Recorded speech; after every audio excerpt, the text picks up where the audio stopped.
Hey everybody, Jay here. Welcome to the channel.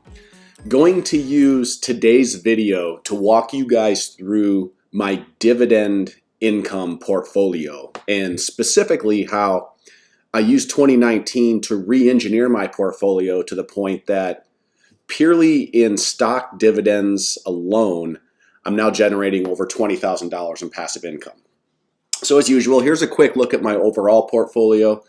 One little note, you guys will probably see this number has dropped by a fair amount, by about 40 grand. I was over $1 million during one of the last videos I did. The reason is invested a chunk into a commercial real estate project, which in a future video I'll get more into that. But for now, I want to go through my dividends. So let's start by taking a look here. These are my dividends from 2019, and I'll center this here for you. So the big theme, and I think I've mentioned this in a couple other videos, but 2019 was a big year for me because right around here I decided to step away from my corporate job after working in corporate America for 18 years. And I've been taking a bit of a mid-career break. I've got a couple passion projects which I'm pursuing. And one of the other things I did is I got more intelligent on investing. I built up a nice chunk of money over my career, and I wanted to make sure I was doing enough to set myself up for the ability to truly take a full permanent retirement as soon as possible. The spoiler alert is that I'm not there yet. My ultimate goal is to get $150,000 a year in passive income, so I'm going to need to keep generating more income. That being said, you can take a look at how I re-engineered my portfolio, and I actually earned over $13,000 last year just in stock dividends. So you can see, going into the year, really my portfolio was primarily growth stocks, i.e. FANG stocks, and index funds. And then right around here, I started diversifying my portfolio, pulling a bit out of index funds, and buying individual businesses, individual companies that I very much believed in that also paid a nice dividend. And I consider myself a dividend growth investor to the purest form.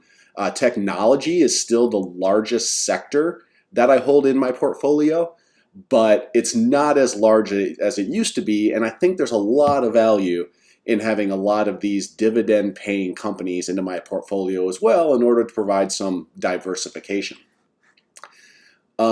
So with that, let's actually jump into the holdings, and I'll share with you guys how I get to $20,000 a year. So here's my overall portfolio. I'm actually going to do a quick sort here. I'm going to sort these rows by the amount of income that they spit out, so bear with me. And we're going to do by column H, which is annual dividends. And then we're going to do descending. Great. So if you take a look here, the way I've worked my portfolio, you can see I went heavy into telco last year. And so Verizon and at&t, it makes sense that those are the two stocks that are generating the most annual dividends for me at the moment. Verizon generating a little under $2,400. And at&t a little over $1,600.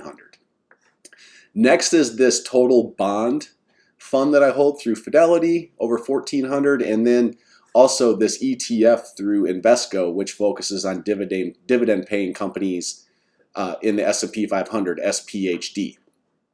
And then another big dividend payer as well is this total international market fund from Fidelity, FZILX. I get a little under $1,300 a year from them. And then, of course, Altria is a big one. And Annaly Capital, which is the mortgage REIT. Mortgage REITs are great if you want to add pure income to your portfolio. That being said, you're not going to get the most growth from them, but I just have a small chunk of money, 11 grand, invested into them in order to generate some nice little income. And then the last two holdings I have that generate over $1,000 a year in passive income are Realty Income Corp, very solid REIT, and then LQD, which is the corporate bond fund. And then next, the some of the holdings that are a bit under 1,000 but still very solid is AbbVie, wonderful dividend paying stock. Wells Fargo, a bit of a tough earnings report recently, but that's okay. As of right now, I have the drip turned on for them, so reinvesting dividends at a pretty decent value. And then here's BNDX, that's a international bond fund. FREL, that's a REIT through Fidelity.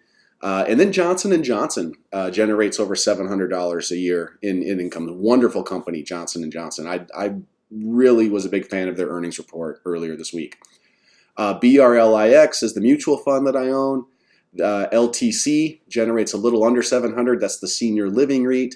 And then Microsoft, they don't pay a very high percentage at 1.22%, but I have enough invested in them that they're generating over $600 a year. Archer Daniels, a little under 500. Duke Energy, my one utility, at 430. And then Bank of America, a little under 350.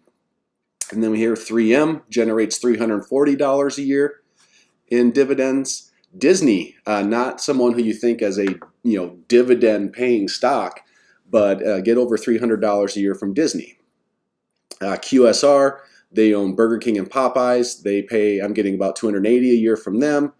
Albemarle, they're my one play into energy right now. They focus on lithium as well as mining lithium as well as a number of other items. And then Costco at 122. And then I have very small holdings here in Pepsi and Tencent. So you can see, now I'm going to undo my sorts. This is what I do with that information, with that data in this sheet. Overall, my total return, my total yield on my entire portfolio is 2.61%. That's this total yield, including money market, CDs, and some real estate that I invest in off of this overall chunk of holdings.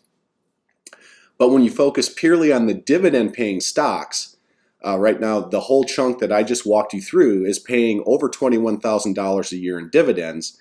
And when you focus on just those, I get a total of 3.26% return on my money. So the way I look at this, with my ultimate goal to get to the point where I'm going to be generating $150,000 a year in passive income, I do have a chunk of stocks that aren't paying dividends that I'm relying on for growth at the moment. That's obviously Amazon, Facebook, Google, and Zoom. And the amount I have in those holdings is $228,000. So what I do is, theoretically, if I would want to take this yield and apply it to these stocks, so if I would invest these stocks the same way I'm investing all the dividend paying stocks, I could get another $7,459 in holdings. So right now my total potential yield on all of my stock holdings, all of my holdings is $32,626. That's this total yield I'm getting right now across stocks, money market, CDs, and real estate, combined with the total potential incremental yield if I would invest the pure growth stocks into my investment style of investing.